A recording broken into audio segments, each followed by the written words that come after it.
আজকে শেয়ার করব ভীষণ হেলদি একটা ব্রেকফাস্টের রেসিপি।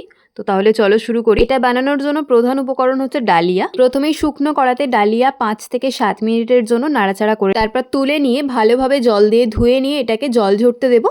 আর এদিকে কড়াইতে সাদা তেল দিয়েছি একদম অল্প। ওই তেলেতে পছন্দ মতো সবজি ভেজে নেব। যেমন আমি এখানে আলু, গাজর, বিনস, ক্যাপসিকাম, কড়াইশুঁটি ব্যবহার করেছি। তোমরা পছন্দ মতো সবজি ব্যবহার করতে পারো।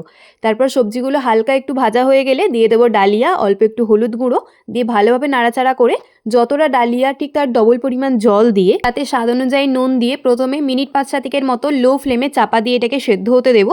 তারপর যখন দেখবো অল্প জলটা একটু টেনে গেছে তাতে দিয়ে দেবো কাজু, কিশমিশ আর স্বাদ অনুযায়ী নুন আর একটু গোলমরিচের গুঁড়ো, সঙ্গে একটু কাঁচা লঙ্কা কুচি দিয়ে ভালোভাবে নাড়াচাড়া করে আরও 5 মিনিট মতো চাপা দিয়ে রেখে দেবো লো ফ্লেমে। সবশেষে জল শুকনো হয়ে গেলে নামানোর আগে একটু ঘি দিয়ে এটাকে সার্ভ করে দেবো। খেতে ভীষণ ভালো হয়।